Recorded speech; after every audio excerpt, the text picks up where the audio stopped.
강의 두 번째 시간입니다. 느헤미야 2장 1절로 10절 말씀을 통해서 상향 리더십을 발휘하라, 상향 리더십을 발휘하라 라는 제목으로 하나님 말씀 증거하겠습니다. 제가 지난 주간에 읽었던 책 가운데 스티븐 코비가 지은 소중한 것을 먼저 하라 라고 하는 책이 있습니다. 참 좋은 책인데 아마 여러분들이 좀 구입을 해서 읽어보시면 아마 좋으리라 생각을 합니다. 그 스티븐 코비가 제4세대 시간 경영, 우리가 시간을 어떻게 쓸 것인가, 거기에 대해서 이제 내용을 쭉 쓰면서 어떻게 우리의 시간을 가치 있게 귀하게 시간을 잘 사용할 것인가에 대한 내용들이 소개되고 있습니다. 거기에 보면 그림, 도표가 하나 있는데 지금 한번 띄워주시죠. 그 도표를 한번 여러분들이 보시길 바랍니다. 보이시나요? 이 도표를 보면 긴급한 것, 위에 보면 긴급한 것, 긴급하지 않는 것, 또 아래를 보면 이 세로축은 중요한 것, 중요하지 않는 것. 그래서 이 표가 네 수로 나눠져 있죠. 그래서 1상한, 2상한, 3상한, 4상한 이렇게 되어 있어요. 이 1상한은 뭐냐면은 중요하면서도 긴급한 거예요. 2상한은 중요한데 긴급하지 않는 거예요. 3상한은 긴급하긴 하지만 중요하지 않은 거예요. 4상한은 중요하지도 않고 긴급하지도 않는 거예요. 근데 대부분의 사람들이 시간을 어떻게 보내느냐? 1상한과 3상한 사이를 오고 가는 거예요. 실질적으로는 3상한의 시간을 많이 보내는 거예요. 1상과 3상한의 가장 큰 차이는 긴급하면서도 중요한 것, 그리고 3상한은 긴급한데 중요하지 않는 것의 가장 큰 차이는 이겁니다. 긴급하면서도 중요한 것은 자기가 계획을 세우는 거예요. 이렇게 하면 자기의 인생에 잘 설계되고 발전하고 비전대로 잘 쓰임받겠다라고 계획을 세우는 일을 긴급하게 그때 맞춰서 처리해 가는 것, 이게 1상한이에요. 근데 3상한은 뭐냐면은 전혀 예측되지 않았던 것, 느닷없이 걸려오는 전화, 느닷없는 어떤 우편물, 그래서 막 급하게 이곳저곳 뛰어다니고 막 일을 하는데 전화는 걸려오고 옆에서 문은 두들기고 막 이것처럼 정신없어 하는 것, 이게 3상한이에요. 근데 많은 경우가 사람들이 이 3상한의 시간을 정신없이 보내는 거예요. 그러다가 번아웃이 되면, 그러다 막 힘들어지면, 지치면 어디로 가냐? 4상한으로 가요. 그래서 하루 종일 아침부터 저녁까지 일하다가 집에 가서는 TV 앞에 그냥 켜놓고 뭘 보는 게 아니라 그냥 TV 앞에 멍하니 있는 거예요. 그러다가 소파에서 자는 날이 절반, 침대에서 자는 날이 절반, 그렇게 시간을 보내는 거예요. 그러다 보니까 정신없이 또 그 다음날 아침에 일어나면 막 TV 보았으니까 얼마나 눈이 피곤해. 피곤한 눈 부비고 일어나갖고서, 그러고 나서 아침에 또 갖고 또 정신없이 일을 진행하고, 그러다가 밤에 오면 또 그렇게 되고, 이렇게 1년, 2년, 3년, 4년, 5년을 사니까 무엇인가 바쁘게 보낸 것 같은데 이룬 게 없는 거예요. 열매가 없는 거예요. 그래서 인생에 대한 허무함이 드는 거예요. 자, 이런 인생들 가운데 해야 될 게 뭡니까? 이게 이상한, 이걸 지금 집중적으로 해야 된다는 거예요. 그러니까 이상한은 우리한테 하라고 욕을 하지 않아요. 왜? 긴박하지가 않으니까. 그러니까 항상 사람들의 마음속에 저거 해야 되는데, 이걸 해야 되는데 하면서도 급한 일 때문에 자꾸 미루는 거예요. 그러다 보니까 정말 그걸 못해요. 근데 진짜 중요한 것은요, 이 이상한의 일을 하다 보면 이건 쪼개야 돼요. 자기가 시간을 의도적으로 내야 돼요. 그래서 3상한의 일을 좀 줄이고 4상한의 일은 대폭 줄이고, 그래서 2상한의 일을 아주 좀 집중적으로 시간을 투자하다 보면 뭐가 이득이 있느냐? 이렇게 투자하면 긴급한 일이 점점 없어져요. 사람이 왜 긴급한 일이 생깁니까? 준비하지 않아서 그래요. 그러니까 겨울철쯤 되면 자동차 자기 잘 정비해 놓으면 겨울철에 아침에 나가서 시동을 거는데 시동 안 걸리고 이런 일이 없어요. 근데 준비를 안 해놓으면 아침에 나가서 시동 걸리면 시동이 안 걸리고, 그러면 그때부터 막 정신 못 차리고 막 카센터 어디냐 전화하고 막 레카 불러갖고 차 몰고 다니고, 계획하지 않은, 그런데 너무 긴박하잖아요. 차를 몰고 가야 되니까 쓸데없는 일의 시간을 오전 시간 다 버리는 거예요.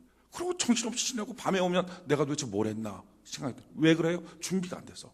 그러니까 준비 안 하는 시간이 있으니까 인생에 긴박한 일들이 많이 생깁니다. 어떤 사람들이 왜 내가 이렇게 자꾸 바쁜 일이 생기는지, 왜 내가 예측하지 않는 일이 생기는지 모르겠다. 왜요?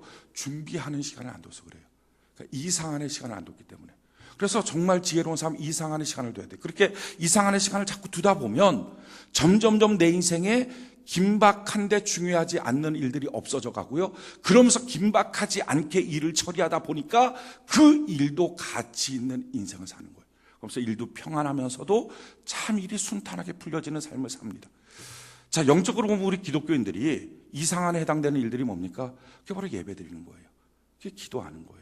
그게 내 인생을 하나님의 계획을 듣고 준비하고 나를 영적으로 만들고 큐티하는 것. 그러니까 예배를 드리면, 기도를 하면, 큐티를 하면 지금 있는 아주 긴박한 문제가 해결될 수도 있고 해결되지 않을 수도 있습니다. 그러나 절대 변하지 않는 분명한 한 가지는 뭐냐면은, 그렇게 예배드리고 큐티하고 기도를 하다 보면 점점점 내 인생에 쓸데없는 긴박한 일들이 없어집니다. 인생이 편안해지는 거예요. 그게 예배의 능력이에요. 지금 이 긴박한 문제, 이거에 사람들이, 현대인들이 막 정신 못 차리고 사니까 결국 뭐랍니까? 이상한의 일을 못해. 그게 뭐예요? 그게 중요한 거, 그게 소중한 거예요. 그래서 책의 핵심이 뭐냐면은 소중한 건 먼저 하라는 거예요. 이게 원칙이에요. 그러니까 원칙적인 삶을 많이 살아야 쓸데없는 긴박한 시간으로 자기의 시간을 허비하지 않는다. 그래야 열매 있는 가치 있는 인생을 산다는 거예요. 여러분, 우리가 교회를 왜 나옵니까? 우리가 성경을 왜 봅니까? 이 성경이 뭐예요? 캐논이에요. 캐논이 뭐예요? 원칙. 그러니까 성경을 통해서 우리가 원하는 게 뭐냐? 원칙을 보는 거예요. 원칙. 그러니까 원칙이 없으니까, 원칙에 투자하는 시간이 없고 원칙을 알지 못하니까 삶이 다 어떻게 돼요? 그냥 긴박한 거, 터지는 문제를 처리하는 데에 자기의 시간을 다 허비하고 인생을 사는 거예요. 근데 원칙을 통해서 보면, 그 원칙으로 인생을 좀 꾸며나가고 바꾸다 보면 멋진 삶을 살 수 있어요. 보십시오. 사람은 무엇인가를 선택할 수 있어요. 그렇지만 결과를 선택할 수는 없어요. 결과는 뭐가 선택하느냐? 원칙이 선택하는 거예요. 자, 나는 지금 긴박하니까 이걸 선택해요. 그런데 내가 원하는 건 저거예요. 이걸 선택했는데 저거 내 인생에 좀 달라. 이건 없어요. 이걸 선택하면 이거의 결과가 나오는 거예요. 저걸 선택해야 저게 나오는 거예요. 사람은 무엇인가를 선택할 수 있는 권한은 있지만 결과까지 자기가 만들 수는 없어요. 결과는 자기가 만드는 게 아니라 원칙이 만들어줘요. 그래서 원칙이 중요합니다. 성경은 우리에게 이 원칙들을 가르쳐 주는 거예요. 원칙을 얼마큼 붙잡고 사느냐, 이게 인생의 질을 결정해요. 인생의 시간의 가치를 결정해요. 성경에 보면 무슨 말들이 있느냐? 마태복음 7장 13절로 14절에 보면, 좁은 문으로 들어가라. 멸망으로 인도하는 문은 크고 그 길이 넓어 그리로 들어가는 자가 많고, 생명으로 인도하는 문은 좁고 길이 협착하여 찾는 자가 적어요. 저 보십시오. 세상에 길이 있다는 거예요. 넓은 길이 있고 좁은 길이 있다. 많은 사람들이 가는 길이 있고, 그렇지 않고 예수 그리스도 안에서 원칙을 붙잡고 살아가는 길이 있다는 거예요. 그 길로 갈 때 생명이 있다. 자, 그런 대표적인 내용들이 뭐냐? 성경이 소개하고 있는 내용들을 가만히 보면요, 긴박한 일들을 어떻게 처리하느냐 하는 내용들보다는 원칙이 무엇이냐, 원칙 붙잡으면 내 인생에 어떤 역사가 있느냐, 이걸 가르쳐주고 있어요. 마태복음 6장 33절에 보면, 그런즉 너희는 먼저 그의 나라와 그의 의를 구하라. 그리하면 이 모든 것을 너희에게 더하시리라. 자, 굉장히 바쁘고 중요한 일들이 많습니다. 굉장히 바쁘고 지금 긴박한 일들이 많아요. 근데 하나님 뭐라고 말해? 아니, 먼저, 시점이 중요하죠. 먼저 그의 나라 그의 의. 이게 뭡니까? 이게 소중한 거예요. 원칙이에요. 그거 붙잡아야 된다. 그거 붙잡으면 나머지 되는 거야. 이게 지금 주님이 가르쳐 주는 거예요. 그러니까 우리가 인생을 결정해야 돼요. 지금 있는 긴박한 삶의 문제를 해결하는 인생처럼 계속 그렇게 살 것이냐? 그러면 내 인생은 계속 그 문제를 해결하며 그냥 사는 거예요. 근데 언젠가 한번 좀 끊고 결단하고, 인생을 좀 새롭게 살자, 원칙 붙잡고 소중한 거 붙잡고 내 인생을 한번 새롭게 설계하자 하는 결단이 필요하죠. 그렇게 결단하면 그때부터 뭐가 돼요? 성경적 인생을 살기 시작해요. 누가복음 6장 38절에 보면 또 다른 원칙들을 하나님 주시는데, 주라, 그러면 너희에게 줄 것이니 곧 후히되어 누르고 흔들어 넘치도록 너희에게 주리라. 주라, 그럼 너한테 넘치게 줄 거야. 지금 막 쪼달려요. 막 움켜잡아야 돼요. 그렇게 움켜잡지 못하고 막 안달이에요. 그것만 해도 모자라요. 그런데 성경은 뭐라고 말해? 아니, 너 원래 원칙 소중한 게 있잖아. 나눠주는 삶이잖아. 섬기는 삶이잖아. 그렇게 살아. 그때 우리가 결단해야 되죠. 아니요, 하나님, 나는 지금요 내쓰기도 힘들어요. 그러면 그렇게 내쓰기도 힘들다는 그것을 선택하면 그런 인생을 사는 거예요. 근데 성경의 원리대로 소중한 것, 원칙을 딱 붙잡게 되면, 줘라! 그러면 하나님께서 눌러 흔들어 넘치도록 줄 것이다 하는 말씀의 결과를 원칙이 선택해 주는 거예요. 우리는 움켜잡는 삶을 선택하면서 풍성한 삶을, 결과를 원해요. 나는 선택할 수는 있지만 결과를 내가 만들 수는 없는 거예요. 제가 지난 주간에 사역자 저녁에 그래서 이제 이 구단지 앞에 주택가들이 많은데, 그 주택가들 안에 1층에 보면 다 음식점이거든요. 거기서 이제 뭐 먹을까 하고 돌아다니다가 홍가라고 하는 데를 갔어요. 홍가. 이 홍가가 뭐냐면 홍합 요리집이에요. 홍합 요리집. 그런데 이 홍가가 갔더니 뭐 사람들이 막 버글버글 하더라고요. 맛있어요. 한번 국물 따뜻한 거, 오늘처럼 날에 따뜻한 거 이렇게 떠먹으면 얼마나 맛있는지 몰라요. 근데 이 집이 체인점인데 원래 홍대 앞에 있었던 집이에요. 근데 홍대 앞에 이 홍합집을 만들었는데 장사가 하나도 안 돼. 한 명도 안 와. 사람들이 하나도 없어. 그러니까 완전히 쫄딱 망하는 거예요. 근데 쫄딱 망하게 됐을 때 그 주인이 결정을 한 거야. 어차피 망할 거 마지막에 인심이나 한번 풀자. 그래갖고 홍합 무한 리필 이걸 한 거예요. 그러니까 15,000원짜리 이렇게 홍합탕 하나 시키면 이만한 양푼에다가 홍합이 그득 나오거든요. 그게 무한 리필을 계속 달라는 데까지 주는 거예요. 그러니까 사람들이 이게 무한, 무상 이런 데 막 휙하거든요. 요즘에 뭐 무상으로 뭐 그 다 우리 돈 내는 거니까 속으면 안 돼. 근데 아무튼 무한 이게 이걸 하니까 사람들이 와 하고 대학생들 돈 없으니까 막 거기 간 거예요. 갖고서 먹다 보니까 사람이 그것만 먹습니까? 무슨 질렸다고 맨날 홍합만 먹겠어요. 그러니까 뭐 이것도 먹고 저것도 먹고 장사가 확 된 거예요. 야, 그 사람 예수 믿는지 안 믿는지 모르겠지만 마지막 망하는 순간에 뭐 한 거예요? 성경의 원칙을 잡은 거죠. 주라. 흔들어 넘치게 너한테 안겨줄 것이다. 원칙을 잡으니까 원칙의 결과가 나오는 거예요. 근데 제가 거기 봤어요. 갖고서 그걸 시켰어요. 우리 사역자들 7명이랑 같이 가서 먹으면 시켰는데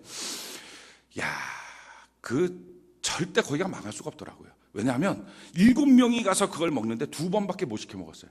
와, 이게 사람이 무한이라 그래서 100번 먹는 사람은 없는 것 같아요. 그거를 먹으면 한이 있지 어떻게 그걸 계속 먹게. 근데 이거 2번 먹어도요, 아무리 먹어도 15,000원 안 됩니다. 왜냐하면 홍합 이만큼 가도 2만 원밖에 안 돼요.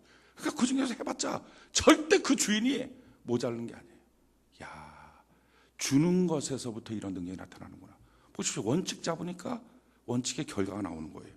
마태복음 11장 28절 30절에 보면 또 하나의 원칙을 말씀하는데 수고와 무거운 짐진 자가 다 내게로 오라. 내가 너희를 쉬게 하리라. 나는 마음이 온유하고 겸손하니 나의 멍에를 메고 내게 배우라. 그러면 너희 마음이 쉼을 얻으리니 이는 내 멍에는 쉽고 내 짐은 가벼움이라 하시나. 보십시오.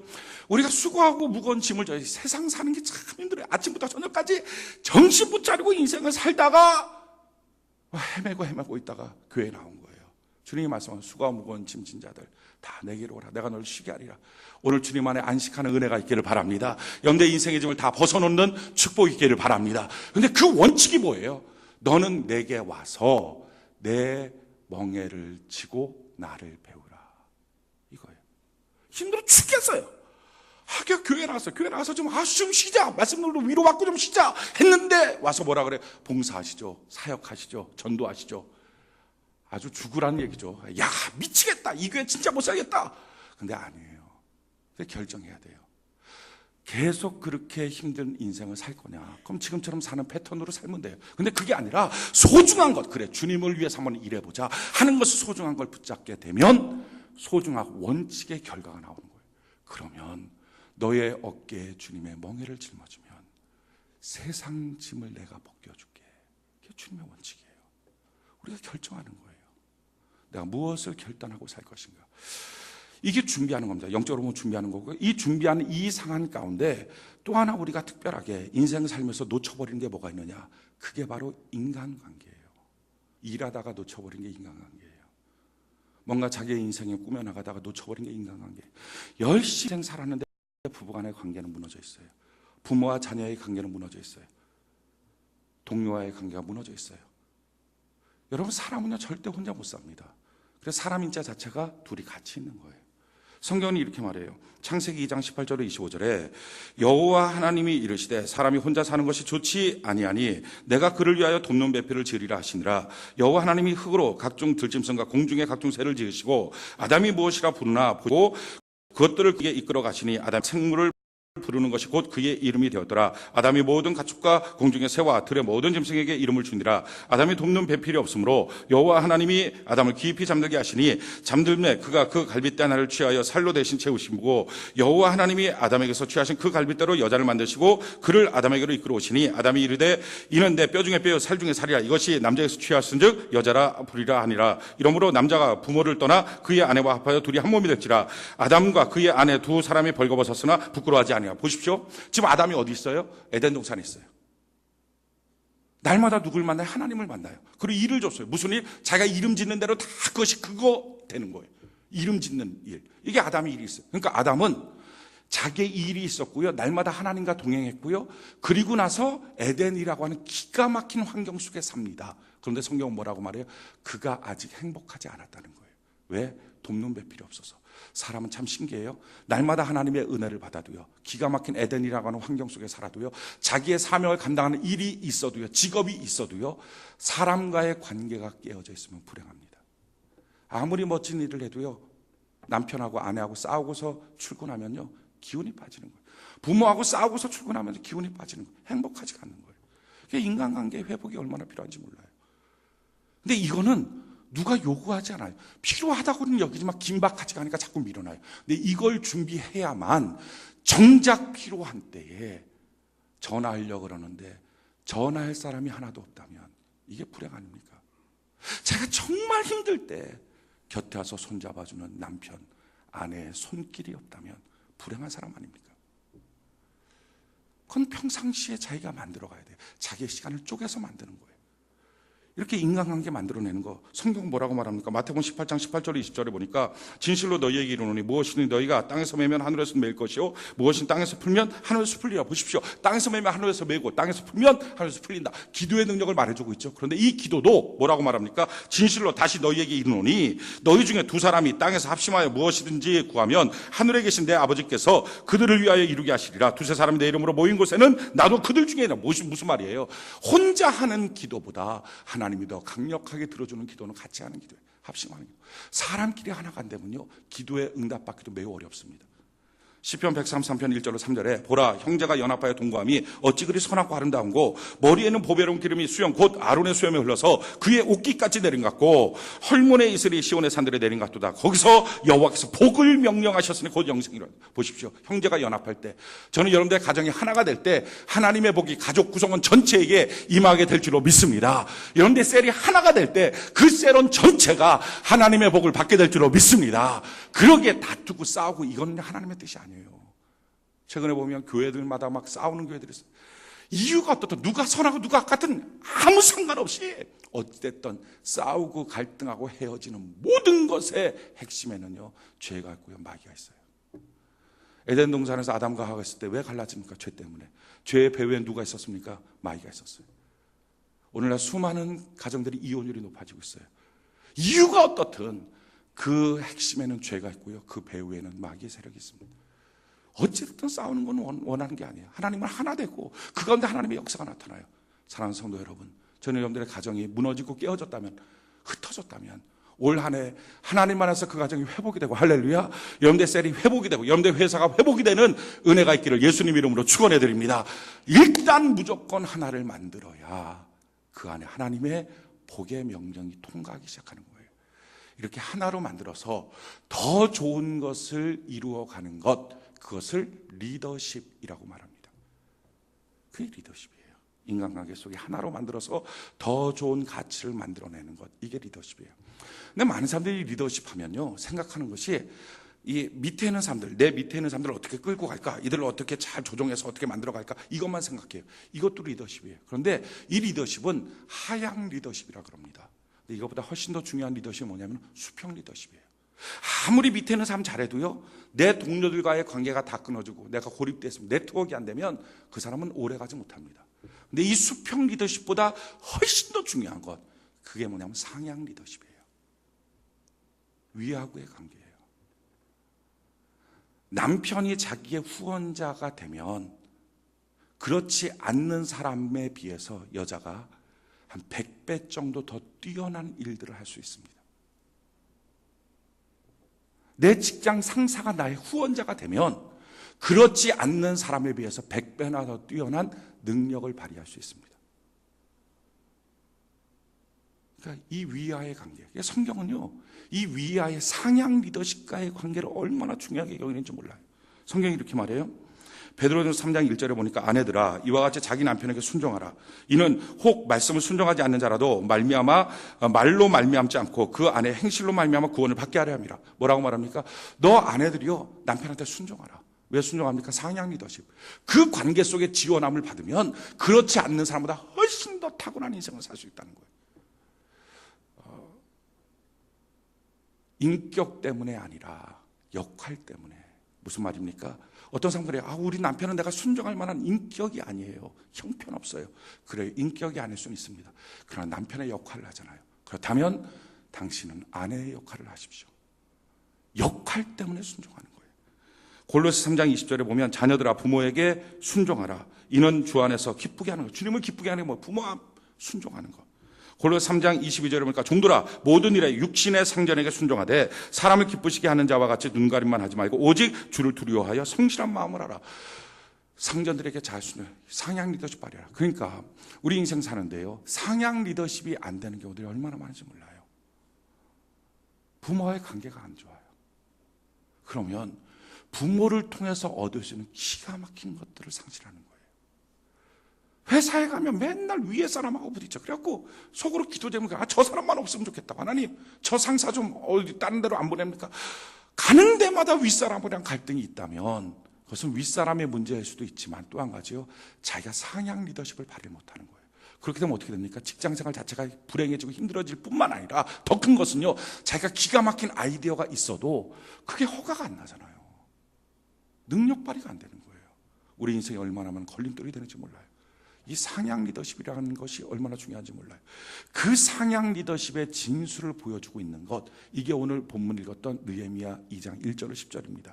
자, 상향 리더십 우리는 어떻게 발휘할까? 이번 한 주간에 만약 우리 위아의 관계가 좀 막혀 있다면 그 위아의 관계가 잘 풀어짐을 통해서 위를 통해서 부어주시는 하나님의 참 놀라운 축복들을 다 누리는 은혜가 있기를 바랍니다. 이 상향 리더십의 원리는 세 가지예요. 오늘 그 세 가지를 말씀드려요. 제일 첫 번째 원리, 그것은 인내로 기도하는 것이며, 자, 오늘 2장 1절 2절, 2장 1절 2절, 느헤미야 2장 1절 2절, 우리 같이 한번 읽어봅시다. 시작. 아닥사스다 왕 제20년 니산월에 왕 앞에 포도주가 있기로 내가 그 포도주를 왕에게 드렸는데 이전에는 내가 왕 앞에서 수심이 없었더니 왕이 내게 이르시되 내가 병이 없거늘 어찌하여 얼굴에 수심이 있느냐, 이는 필연 내 마음에 근심이 있음이로다 하더라. 그때 내가 크게 두려워하여. 자, 보십시오. 지금 느헤미야는요, 하고 싶은 일이 뭡니까? 예루살렘 성을 회복하는 거예요. 얼마나 중요한 일이에요. 이게 위대한 하나님의 역사예요. 그 하나님의 뜻이에요. 하나님의 소원이에요. 이거 긴박한 문제예요. 지금 당장 자기 민족들이 막 죽어나가는 거예요. 너무 긴박하고 중요한 일입니다. 그리고 이건 하나님의 뜻이에요. 그러기 때문에 뭐 왕이 허락을 하든 말든 상관없지, 뭐 믿음으로 하나님이 어차피 도와줄 거야, 믿음으로 가자 라고 안 했어요. 하나님은요, 하나님의 뜻을 이루는데 주변 사람들에게 상처 주며 이루게 하지 않습니다. 보십시오. 어떤 사람들은요, 부인이 참 예수님 잘 믿어요. 교회 열심히 나가요. 그런데 남편이 이렇게 말해요. 아니, 그 부인 때문에 난 교회 안 나가고 싶다는 거예요. 맨날 교회에만 미쳐 있어갖고, 도대체 나하고 내 자녀들은 뭐냐는 거예요. 보십시오. 왜 부인에게 기쁜 예수가 남편에게는 상처가 됩니까? 문제가 뭐예요? 상향 리더십을 발휘하지 못한 거예요. 하나님은 그렇게 일하기를 원치 않아요. 근데 많은 경우들이 믿음이라고 하는 단어를 잘못 써요. 그래갖고 무조건 하나님의 뜻이만, 하나님이 원하시는 것만 그냥 믿음으로 무조건 하자. 믿음으로 하나님 다 도와줄 거야. 그래서 정말 남편의 후원 받을 수 있는 가정이 깨지고 부모의 후원 받을 수 있는 믿음의 축복의 가문이 무너지는 경우들이 얼마나 많은지 몰라요. 직장의 상사의 후원 받을 수 있는, 그래서 직장 신우회까지 만들 수 있는 그런 사업장이 무너지고 깨지는 경우들이 얼마나 많은지 몰라요. 느헤미야가 어떻게 합니까? 느헤미야가 지금 자기 왕이었던 아닥사스다 왕, 이 사람은요 변덕스럽고요 고집스럽고요 지 맘대로 인생 사는 거 참 못되는 왕입니다. 좋은 왕이었어요.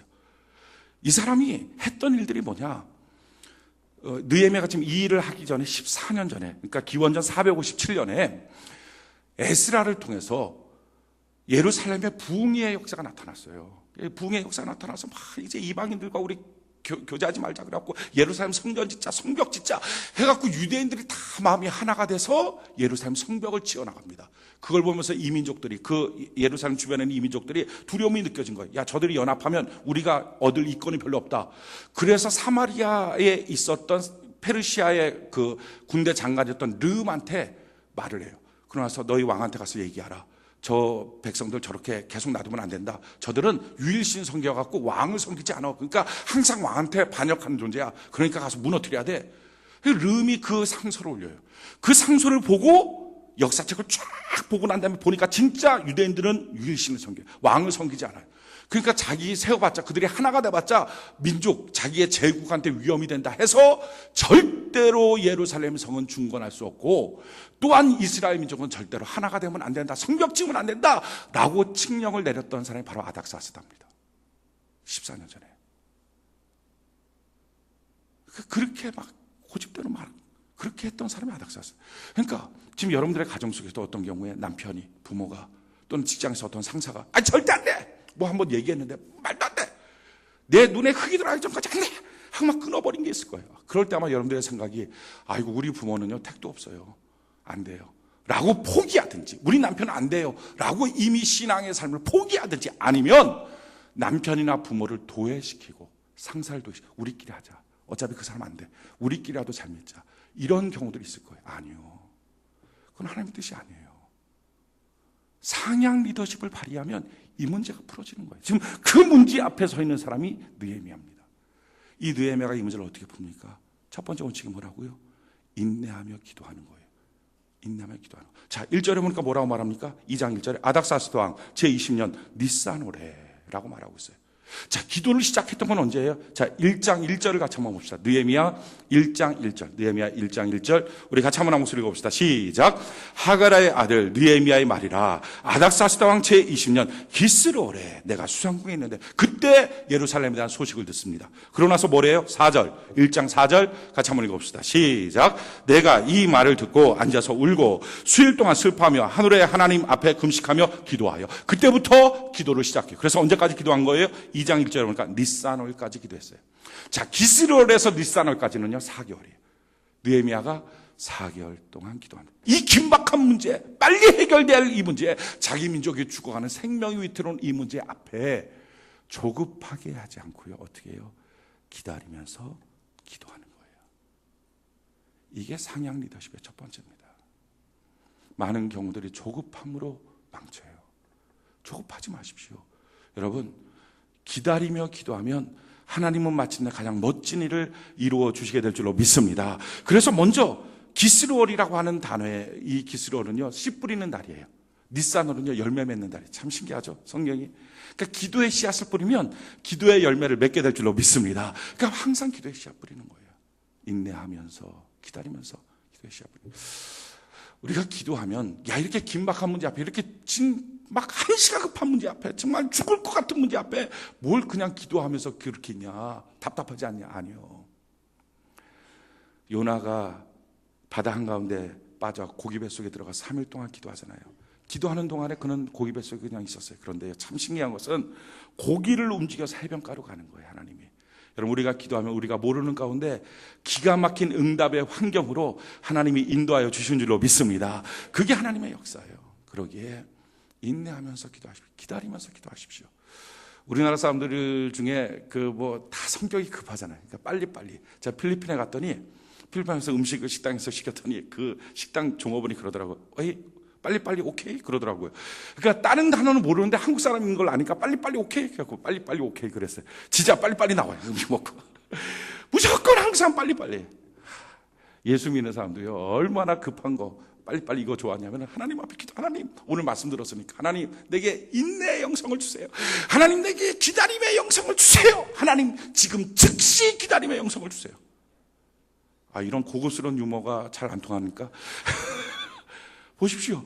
인내의 영성을 달라 그러면 좀 충분히 기다리며 달리. 인내의 영성을 주세요. 지금 즉시 인내의 영성을 주세요. 이렇게 기도한다니까요. 아니에요. 좀 천천히. 여러분, 기도하면 응답됩니다. 아멘이십니까? 낙심하지 말고, 느헤미야가 4개월 이 문제 갖고 기도했다면 여러분들도 충분히 기도하는 은혜가 있기를 바랍니다. 이게 첫 번째. 자, 두 번째 원리는 뭡니까? 이렇게 기도하다가 하나님의 기회가 왔어요. 여러분, 기도하면 기회가 오는 줄로 믿습니다. 기도하면 용서의 기회, 축복의 기회, 기적의 기회, 은혜의 기회가 오게 되는 줄로 믿습니다. 그런데 이 기회가 왔을 때 꼭 필요한 게 뭡니까? 두 번째 원리예요. 그건 겸손함이에요. 자, 3절. 우리 같이 한번 볼까요? 3절. 같이 한 목소리. 3절. 같이 한 목소리. 시작. 왕께 대답하되 왕은 만세수를 하옵소서. 내 조상들의 묘실이 있는 성읍이 이제까지 황폐하고 성문이 불탔사오니 내가 어찌 얼굴에 수심이 없사오리까. 자, 보십시오. 여기서 나오는 단어 중에 한 가지가 수심이라고 하는 단어예요. 근데 이 수심이라는 단어가 어떻게 썼습니까? 2장 1절에 보니까 아닥사스다 왕 제20년 니산월에 왕 앞에 포도주가 있기로 내가 그 포도주를 왕에게 드렸는데 이전에는 내가 왕 앞에 수심이 없었더니 수심이 생긴 거예요. 자, 하나님의 역사를 이루기 위해서 꼭 필요한 것은요, 다른 근심, 다른 걱정, 세상 근심은요 좀 주님께 맡겨드리고, 저는 여러분들의 얼굴이 평안해지는 은혜가 있기를 바랍니다. 아내가 예수 믿는데 남편이 돈 벌어오는데 돈이 작아. 아이고, 이 돈 갖고 뭐 했으냐고 막 방바닥에 집어던지고 막 짜증내고 화내고 막 내가 어쩌다 이런 남편 만났냐고. 그리고 뭐 제대로 해주는 것도 없고 이벤트도 없고 맨날 짜증내다가 주일날 되면 교회 안 나간다고 그것 때문에 또 짜증내면 어느 남편이 그 부인 따라서 교회 나옵니까? 다 주님께 맡겨 좀 평안하고, 결정적인 한 가지, 기도했던 그 문제, 그것 때문에 조금 얼굴이 어두워졌을 때, 아니, 남편이 안단 말이에요. 자기가 돈 못 벌어오는 거 미안하단 말이에요. 그런데 자기 아내가 자기한테 너무 잘해. 미안하잖아요. 그렇게 잘하는 표정 하나 달라지지 않고 표현 한 번 하지 않은 그 아내가 무엇 때문에 얼굴이 좀 어두워지면 왜 안 물어보겠습니까? 왜 이렇게 어두워졌어? 왜 이렇게 얼굴이 어두워? 난 당신이 교회 좀 갔으면 좋겠다. 이 말 한마디에 예수님 안 믿을 남편이 어디 있습니까? 그러니까 다른 문제 때문에 맨날 세상 근심 다 짊어지고, 그리고 그것 때문에 교회까지 또 짊어지고, 그러면 안 되는 거예요. 느헤미야는요, 다른 수심이 없었어요. 오직 예루살렘 성의 회복 하나 다 그 문제 놓고서 있으니까 왕이 관심을 끈 거예요. 관심을 끄니까 딱 기회가 오니까 왕이 물어봐요. 너 왜 근심이냐? 그랬더니 어떻게 다 자기 마음속에 그래, 이제 기회가 왔다 하고서 말을 하는데 뭐라고 말해요? 왕은 만세수를 하옵소서. 자기 심정이 지금 얼마나 급합니까? 급한 말에다 확 말하는 게 아니에요. 왕의 입장을 먼저 생각해요. 왕은 만세수를 하옵소서. 그래서 단어 선택이 뭡니까? 그 다음에 내 조상들의 묘실이 있는 성읍이 이제까지 황폐하였고 성읍이 불탔사오니 내가 어찌 얼굴에 수심이 없으리까? 느헤미야의 말을 보십시오. 예루살렘 성이 황폐됐는데 어떻게 하면 좋습니까? 예루살렘 성 좀 회복시켜주세요. 그러면요, 당장에 그날 느헤미야는 목배임 당합니다. 왜? 14년 전에 왕이 지금 절대 안 돼 했던 건데 너 내 말 거역하냐? 너 나한테 반기드냐? 하고 죽여버리는 거예요. 그런데 느헤미야가 뭐라고 말해요? 그 당시 페르시아 사람들은 다 자기 조상 잘 섬겼어요. 그런 문화적 전통 가운데 내 조상의 묘실이 황폐되었는데, 이 느헤미야가 유대인인 거 모르는 사람 누가 있습니까? 다 알아요. 아는데요, 말이 아다르고 어달아요. 단어 한마디 선택하는 것을 통해서 왕이요 충분히 선택할 수 있는 여지가 생긴 거예요. 많은 경우가 상향 리더십이 깨지는 이유는요, 말 때문에 깨집니다. 그냥 자기가 하고 싶은 말을 직선적으로 확 말하는 거예요. 상사 앞에도 확 말. 그게 용기 있는 것으로 알아요. 용기 아니에요. 그게 지혜롭지 못한 거예요. 느헤미야는 얼마나 겸손하게 왕을 배려하면서도 거짓 없이 자기가 원하는 것을 정확하게 말하잖아요. 이 학자예요. 이렇게 말하는 입술, 이게 기도하는 4개월 동안에 하나님이 가르쳐준 지혜예요. 사랑하는 성도 여러분, 저는 여러분들 위아의 관계가 풀어질 수 있는 지혜로운 말을 기도 중에 하나님의 은혜로 얻을 수 있는 복이 있기를 바랍니다. 그게 얼마나 중요한지 몰라요. 화나갖고 말을 확 해버려요. 그러면요, 화난 감정은 시간 지나면 없어져요. 계속 그렇게 화가 나 있나요? 계속 화가 나 있으면 그 말도 의미가 있죠. 그런데 화난 감정은 없어지고 어느 날 기분 좋은 시간도 온단 말이에요. 그런데 문제는 그 기분 좋은 시간이 와도 감정은 없어져도요, 그가 내게 한 그 말은 계속 머릿속에 기억남아요. 그게 관계를 깨뜨리는 거예요. 그러기에 화난다고 감정이 들린다고 함부로 말하면 안 돼요. 특히 자기의 위의 사람이라면 절대로 아무리 감정이 안 좋아도 함부로 말하면 안 돼요. 그렇게 말할 수 있는, 자기가 원하는 것들을 말할 수 있는 겸손함, 그를 배려해 줄 수 있는 그 마음, 이게 겸손이거든요. 그가 무엇인가 더 손쉽게 선택할 수 있도록 배려해 줄 수 있는 그 말, 이게 느헤미야의 특징이에요. 이게 상향 리더십이에요. 사랑하는 성도 여러분, 저는 여러분들이 이 말을, 학자혈을 가질 수 있는 은혜가 있기를 예수님 이름으로 축원해 드립니다. 이게 4개월 동안 느헤미야를 기도하게 하신 하나님의 이유입니다. 기도하는 가운데 말이 바뀐 거예요. 자, 세 번째, 상향 리더십의 어떤 특징이 뭡니까? 상향 리더십 특징은요, 철저한 준비예요. 오늘 성경 한번 볼까요? 4절, 5절 우리 같이 한번 읽어봅시다. 4절, 느헤미야 2장 4절 5절 같이 한 목소리 시작. 왕이 내게 이르시되 그러면 내가 무엇을 원하느냐 하시기로 내가 곧 하늘의 하나님께 목도하고 왕에게 아뢰되 왕이 만일 좋게 여기시고 종이 왕의 목전에서 은혜를 얻었사오면 나를 유다 땅에 나의 조상들의 묘실이 있는 성읍에 보내어 그 성을 건축하게 하옵소서 하였는데, 자 보십시오. 왕이 드디어 그래 뭐 해줄까? 기회가 열린 거예요.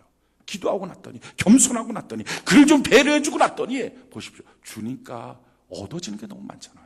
한 번 낮아지니까 자기한테 얻어지는 유익이 이렇게 많잖아요. 근데 그 한 번을 안 낮아지는 거예요. 그 자존심이 뭐라고? 그 한 번 낮아지면 되는데, 그 낮아지는 자존심이 자기의 자아를 팔아먹는 게 아니잖아요. 거짓된 행위가 아니잖아요. 자기가 거짓 없이 자기가 원하는 것들을 충분히 말할 수 있는 하나님의 지혜잖아요. 그렇게 기도하다가 기회가 얻어서 그렇게 한 번 낮아지니까 정말 기가 막힌, 그렇게 해결이 안 됐던, 140년 동안 해결이 안 됐고 그 아닥사스다 왕 때문에도 절대 안 되었던, 무참히 깨졌던 예루살렘의 회복의 기회가 온 거예요. 딱 기회가 오니까 뭐 합니까? 이렇게 해요. 하나님께 묵도하고. 이게 실력이에요. 느닷없이 좋은 것을 주는 어떤 사람이 있다고 합시다. 어떤 좋은 기회를 얻었다고 합시다. 그럴 때 사람한테 줄 서지 마십시오. 그럴 때 그 사람 앞에 매달리지 마십시오. 그때 하나님 앞에 기도할 수 있는 영성, 이게 진짜 실력이에요. 진짜 실력. 잠언 21장 1절 한번 같이 한번 읽어볼게요. 굉장히 중요한 그 성경인데 잠언 21장 1절 한번 올려주세요. 잠언 21장 1절 우리 같이 한번 읽어봅시다. 시작. 왕의 마음이 여호와의 손에 있음이 마치 봇물과 같아서 그가 임의로 인도하시는가. 자, 내 위에 상관의 모든 마음은, 생각은 누가 갖고 있어요? 하나님의 손 안에 있어요. 사람 앞에 매달리는 게 아닌 거예요. 그 사람이 나한테 어떤 기가 막힌 기회를 줬어요. 근데 그 사람이 아니에요. 하나님이에요. 하나님을 보는 거예요. 최경주 성도가, 프로골퍼 최경주 성도가 딱 이렇게 한번 퍼팅할 때마다 기도한대요. 그러니까 지금 성적이 뭐 지금도 너무 좋잖아요. 뭐 저는 안 해봐서 모르지만 이거 뭐 그냥 기도만 했겠어요? 무지한 노력과 실력이 있었겠죠. 연습을 했겠죠. 근데 그 연습과 동시에 그가 한 게 뭐예요? 그걸 칠 때마다, 그 긴장되는 순간마다 어떻게 칠까 하는 것보다 먼저 기도할 수 있는 영적인 실력. 이게 하루아침에 되는 게 아니에요. 날마다 하는 기도, 날마다 하는 큐티, 날마다 하는 예배 생활, 이걸 통해서 그 실력이 나오는 거예요. 하나님 도와준 거예요. 자, 그때 하나님이 지혜를 줬어요. 왕이여, 나로 하여금 나라에 가서 그것을 세울 수 있도록 해주십시오. 자, 그랬을 때 어떻게 하나님이 멋지게 세팅해 줍니까? 6절 볼까요? 6절 같이 한 목소리, 6절 한 목소리 시작. 그때 왕후도 왕 곁에 앉아 있었더라. 왕이 내게 이르시되 내가 몇 날에 다녀올 길이며 어느 때 돌아오겠느냐 하고 왕이 나를 보내기를 좋게 여기시기로 내가 기한을 잡아. 보십시오.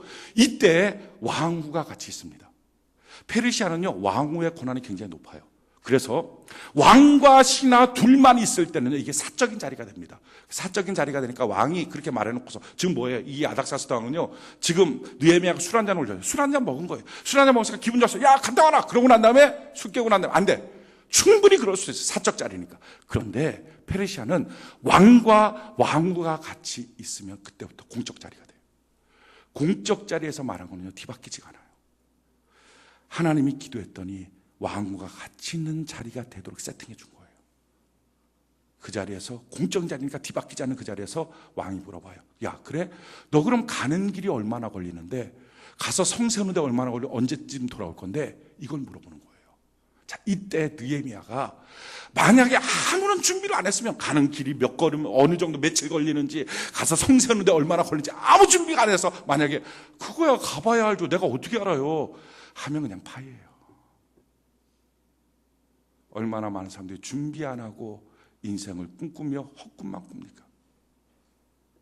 성실한 준비. 성실한 준비.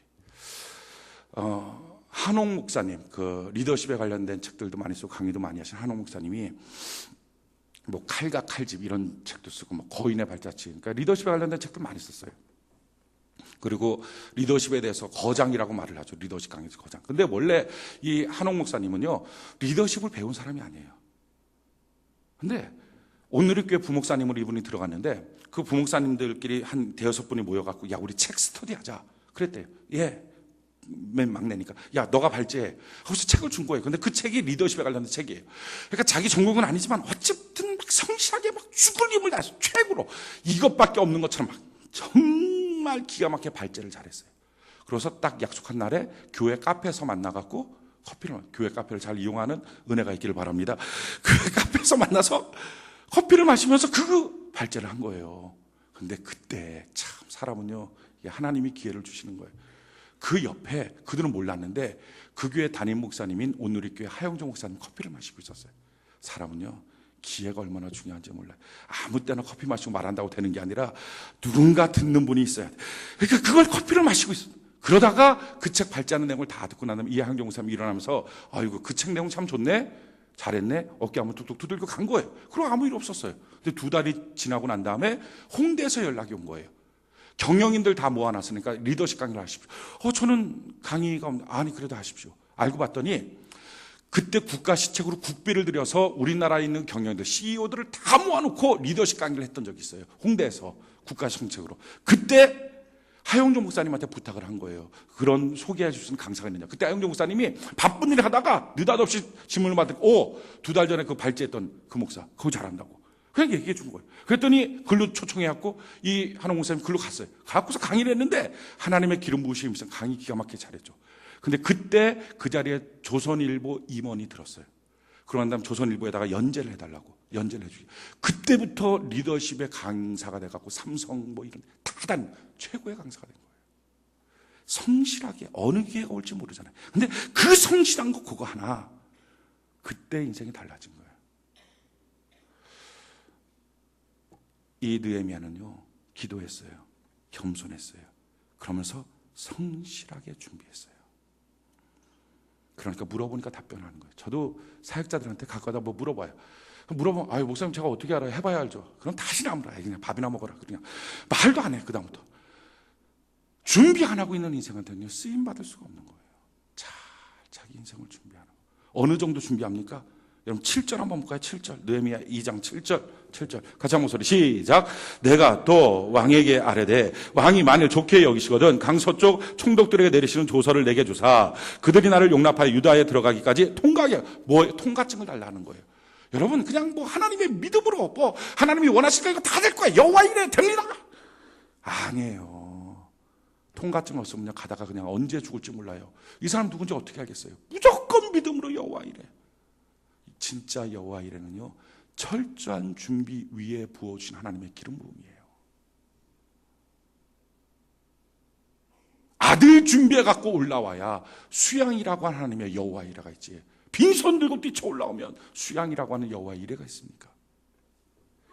통과증 달라. 그 다음에 또 뭘 말해요? 얼마나 그가 열심히 준비했는지가 나와요. 8절. 우리 같이 한번 읽어봅시다. 시작. 또 왕의 살림 감독 아삽에게 조서를 내리사 그가 성전에 속한 영문의 문과 성곽과 내가 들어갈 집을 위하여 들보로 쓸 제목을 내게 주기에 하옵소서 하며 내 하나님의 선한 손이 나를 도우심으로 왕이여라. 자 보십시오. 그 다음에 뭐예요? 아삽을 통해서, 아삽이라는 사람도 아는 거예요. 어디 조직에 누가 있는지. 그한테 살림을 달라. 목재를 좀 달라. 그래갖고 집을 짓게 해달라. 그냥 무조건 하나님 앞에 그냥 가면 거기서 하나님이 다 채워줄 거야. 물질도 채워줄 거야. 목재도 채워줄 거야. 그건 믿음이 아니에요. 철저한 준비, 철저한 계산. 그 가운데 하나님이 역사가 있어요. 자, 이렇게 준비를 하니까 하나님이 거기다 덧붙여줘요. 뭘 덧붙여줘요? 그가 생각하지 못했던 걸 덧붙여줘요. 그게 9절이에요. 군대장과 마병을 보내요. 나와 함께 가게 하시로. 군대와 마병을 딱 보내서 든든하게 만들어줍니다. 그러니까 상향 리더십의 핵심이 뭐예요? 인내하며 기다리며 기도하는 거. 왜 기도합니까? 기도하는 가운데 느헤미야의 말을 바꿔요. 여러분 하나님의 기름 부음 받기 전에 함부로 말하지 마십시오. 말을 바꿔. 두 번째 뭐예요? 그런 기도의 기간 동안에 뭘 합니까? 철저하게 준비하게 만들어요.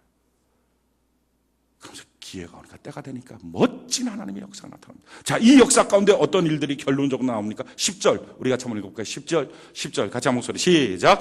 호론 사람 산발락과 종이 되었던 암몬 사람 도비아가 이스라엘 자손을 흥황하게 하려는 사람이 왔다함을 듣고 심히 근심하다가, 자 보십시오. 어떻게 했어요? 그런 역사 가운데 마귀의 세력들이, 적군들이 근심하기 시작해요. 자, 2장 1절은 뭘로 시작합니까? 느헤미야의 근심에서 시작해요. 근데 기도하고 나더니 어떻게 됩니까? 마귀가 근심하게 돼요. 사랑하는 성도 여러분, 지금 여러분들이 근심하고 괴로워하는 문제가 있다면 하나님 앞에 기도하는 은혜가 있기를 바랍니다. 그리고 상향 리더십을 발휘하기 위해 겸손해지고 잘 준비하십시오. 그러면 지금 여러분들이 근심하고 있는 그 문제를 이제 여러분들은 하나님의 응답 가운데 해방되게 될 것이고, 마귀가 근심하는 역사가 있게 될 줄로 믿습니다. 이게 하나님의 일이에요. 내가 근심하고 있는 그 문제, 나의 찬송이 되고 마귀가 근심하는 역사, 이게 상향 리더십, 기도의 힘이에요. 사랑하는 성도 여러분, 저희 여러분들이 인내하며 포기하지 말고 기도하는 은혜가 있기를 바랍니다. 그러면서 점점점 겸손해지십시오. 점점점 낮아지십시오. 그게 더 많은 것을 얻을 수 있는 비결이에요. 그리고 철저하게 준비하십시오. 자기가 할 수 있는 한 최선을 다해서 준비하십시오. 모든 순간순간 성실하게 준비하십시오. 하나님의 기회가 왔을 때 가장 멋진 인생으로 내가 근심하는 모든 것 찬송으로 바꾸시고, 마귀가 나 때문에 도리어 근심하고 괴로워하는 하나님의 역전의 영광을 우리에게 부어주시게 될 줄로 믿습니다. 이런 역사가 있기를 예수님 이름으로 축원해 드립니다.